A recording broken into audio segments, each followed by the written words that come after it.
I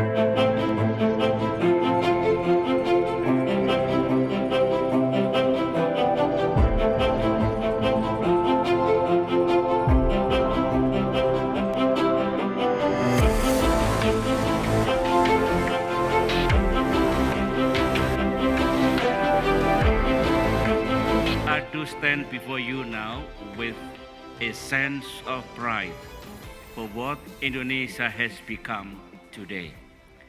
In a world marked by political turbulence, economic uncertainty, and strategic tensions, Indonesia does have a good story to tell, one that can perhaps inspire others. Indeed, we have come to a very unique place in our history. Many pundits designate us an emerging economy based on our achievement as a trillion-dollar economy and a member of the G20. We have achieved that critical point of no return in our democratic development.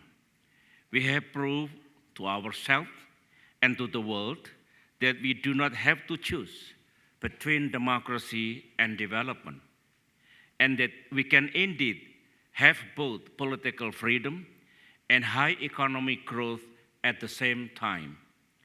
We have achieved the often elusive connection between democracy and stability.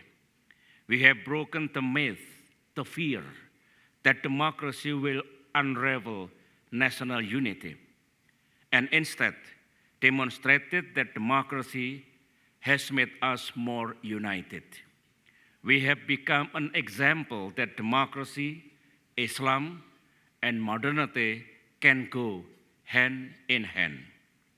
Remarkably, we achieved all these things in a relatively short time, within 10 years since Reformasi began in 1998.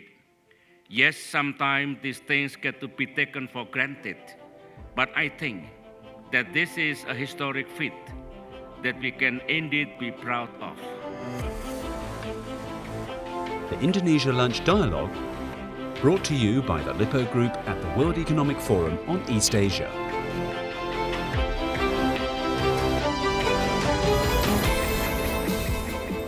Indonesia, Southeast Asia's largest economy.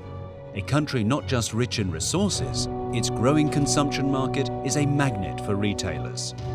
And that's fueling growth in banking, finance, and manufacturing. In terms of buying power, Indonesia now ranks 10th globally by the World Bank, contributing 2.3% to global output.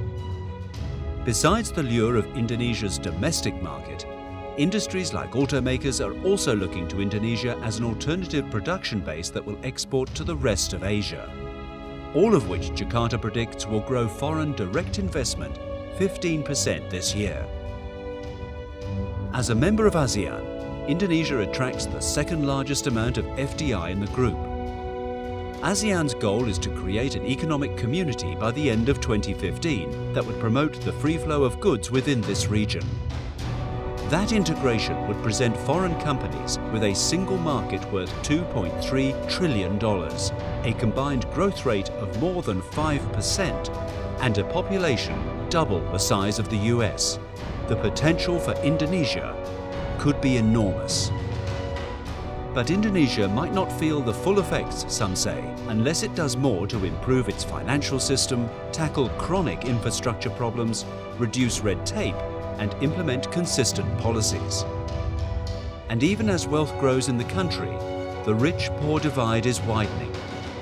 Mining, logging, and rapid development have also raised serious environmental concerns.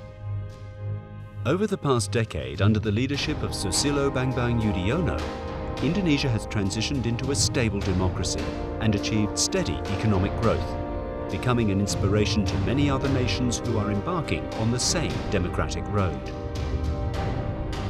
As Indonesia prepares for a new government, will the next generation of leaders be up to the challenges?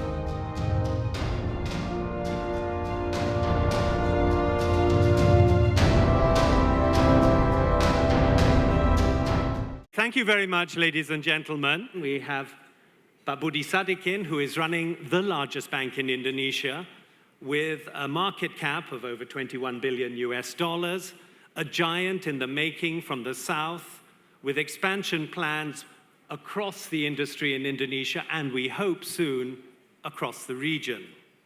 Pak Budi, I'd like to ask what your views are on the Indonesian economy from a private sector perspective, and especially which sectors, and whether, is it just going to be the large conglomerates that will benefit from this growth? Will SMEs also benefit? And how can those who haven't invested in Indonesia seek to catch up with those who are already in the market? First quarter this year, we saw a very strong growth. Our credit growth was 20%. It's still above the guidance of the central bank, by 17%. But that is one of the impact is because the Indonesian currency is weakening with the US dollar. If you take out that effect, actually our credit growth is only 17.5%. And the sectors are plantations and surprisingly SMEs. Our micro loan and SME loan grew more than 30% this year. And that is something that we do believe, that Indonesia has a lot of SMEs. In fact, when crisis hit in 1998, the bank that survived is the bank that survived on micro banking and SMEs, which is my colleague at BRI.